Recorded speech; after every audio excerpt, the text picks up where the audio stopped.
Animé News.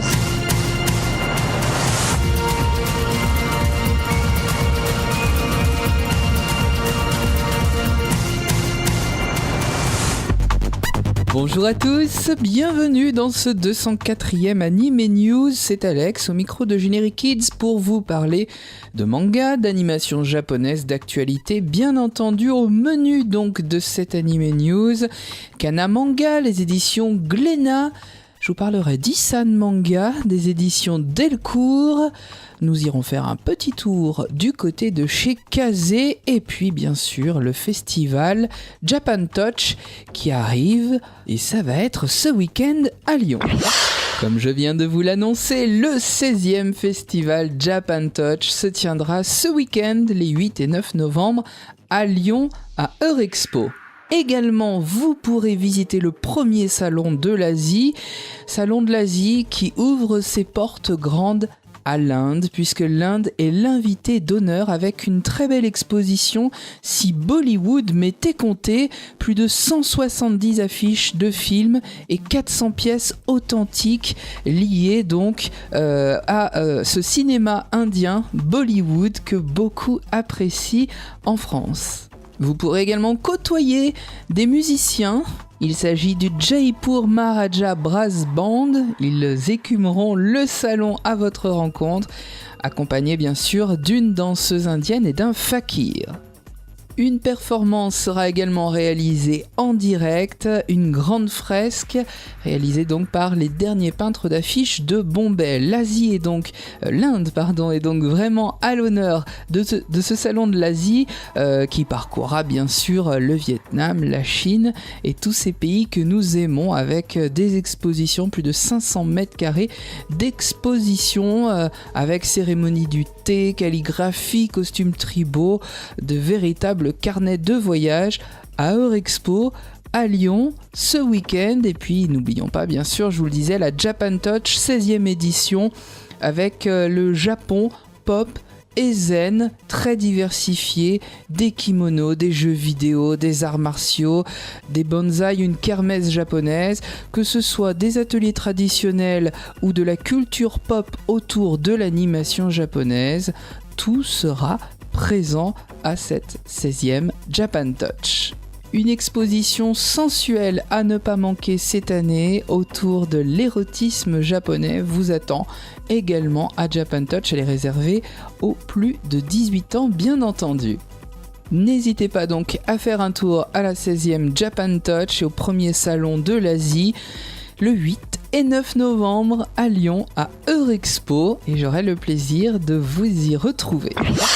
Parlons manga à présent avec l'éditeur Issan Manga qui nous gratifie à chaque fois de très belles éditions pour ses titres, éditions de luxe, reliés, très belle impression papier et choix des titres judicieux. Alors Issan Manga nous proposera le tome 2 du Disciple de Doraku la semaine prochaine, le 13 novembre, mais en attendant, une annonce à filtrer bien entendu sur son site internet. En février prochain, Issan se consacrera à Sherlock Holmes, premier tome d'un manga signé par le très talentueux Shotaro Ishinomori et par Morihiko Ishikawa. À surveiller donc en attendant de les découvrir les aventures de Mr. Sherlock Holmes en février prochain chez Issan Manga. J'aimerais à présent revenir sur un titre remarquable édité chez Delcourt Manga. Il était sorti fin septembre dernier. Il s'agit de Tokyo Reverse Age, un titre décapant et délirant. Un premier tome signé par Yuo Hijikata et Akio Tanaka. Akio Tanaka, c'est l'auteur de Coq de combat, que beaucoup d'entre vous connaissent certainement. 4 volumes sont déjà parus pour Tokyo Reverse Age et pour cette agence de détectives, 3 détectives pour l'agence Okawabata. Ces 3 détectives s'échinent à résoudre des enquêtes hors du commun, assez atypiques. Elles vous feront bien rire et c'est surtout une sacrée critique de la société japonaise. Sordide, grinçant, les clients ne manquent pas de piquant. À retrouver donc aux éditions Delcourt depuis fin septembre. Le manga Tokyo Reverse Age, premier tome avec un graphisme en plus très intéressant, un graphisme qui change des mangas qu'on connaît habituellement, notamment des shonen ou de certains shoujo. C'est donc un titre qui attirera bien plus un public adulte et dès les premières pages, on se rend compte du ton plutôt grinçant donc de Tokyo Reverse Age, édition Delcourt Manga. Dans l'actu immédiate, 5 novembre, ce sera la sortie du premier tome de Liselotte, toujours aux éditions Delcourt Manga, un tome signé par Natsuki Takaya, une auteure que vous connaissez puisqu'elle avait signé Fruits Basket, une série remarquable et remarquée. Une série qui a été adaptée d'ailleurs en dessin animé. Et bien cette fois-ci, avec Liselotte, Natsuki Takaya nous entraîne dans la forêt des sorcières. Dans ce premier tome, 5 tomes sont d'ailleurs en cours de parution au Japon, et la série continue. Dans ce premier tome, donc disais-je, on retrouve tout de suite l'atmosphère chère à Natsuki Takaya, une atmosphère légère, un dessin avec des décors épurés, très épurés, et on oscille donc entre la romance, le conte de fées. Mais de quoi parle Liselotte ? Eh bien Liselotte, c'est cette jeune fille qui a entendu parler d'une forêt peuplée de sorcières très très loin vers l'est. C'est précisément là qu'elle va s'installer avec ses 2 domestiques, mais un jour, elle va se rendre compte que cette légende est quelque peu réelle puisqu'elle croise le chemin d'une menaçante sorcière. C'est le point de départ de cette histoire où l'auteur va explorer, comme elle l'a fait dans Fruits Basket, les relations humaines entre divers personnages. Je vous laisse bien sûr découvrir la suite puisque notre Liselotte va être sauvée par un jeune homme qui ressemble à s'y méprendre à un de ses vieux amis. Liselotte, volume 1, c'est donc signé par Natsuki Takaya qu'on retrouve avec bonheur. Liselotte et la forêt des sorcières aux éditions Delcourt Manga. Ça sort cette semaine, le 5 novembre. Parmi les sorties de cette semaine aux éditions Glénat, cette semaine c'est donc plus précisément le 5 novembre, il y a le tome 6 de Gangsta, il y a le tome 2 de Altaïr, attendu, et puis il y a le 3e tome de Kagaster, un shonen qu'on a découvert cet été, c'était à Japan Expo, et bien les mésaventures se poursuivent, on est déjà à la moitié de la série puisque 6 tomes ont conclu donc Kagaster au Japon.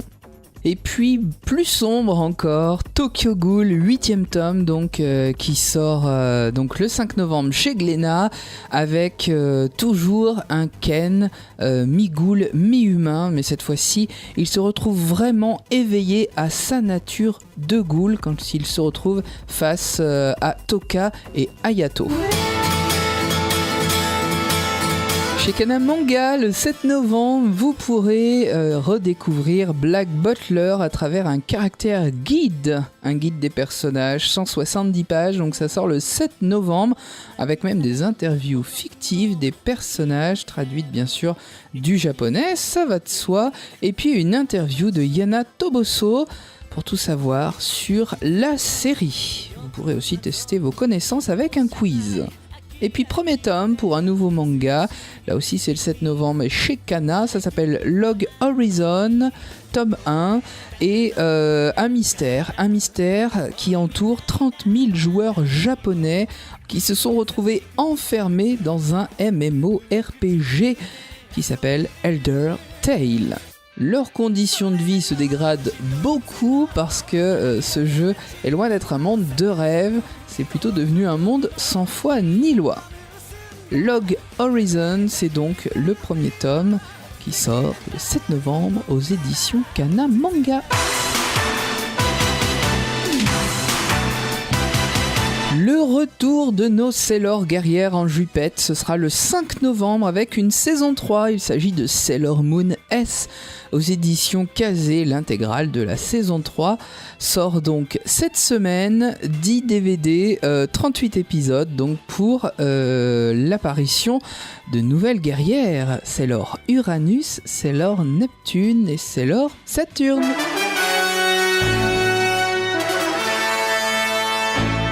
Et pour terminer en beauté, ce 204e Anime News, Senseiya fera son retour l'année prochaine en 2015 au Japon. Ce sera au printemps avec un nouvel opus de la saga, Senseiya Soul of Gold. Et comme son nom l'indique, il sera visiblement centré sur les Chevaliers d'Or. Un grand bonheur pour tous les aficionados de la série.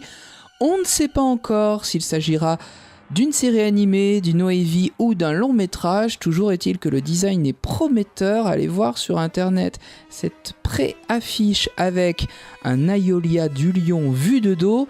Ça claque bien. Senseiya Soul of Gold, donc au printemps 2015 au Japon.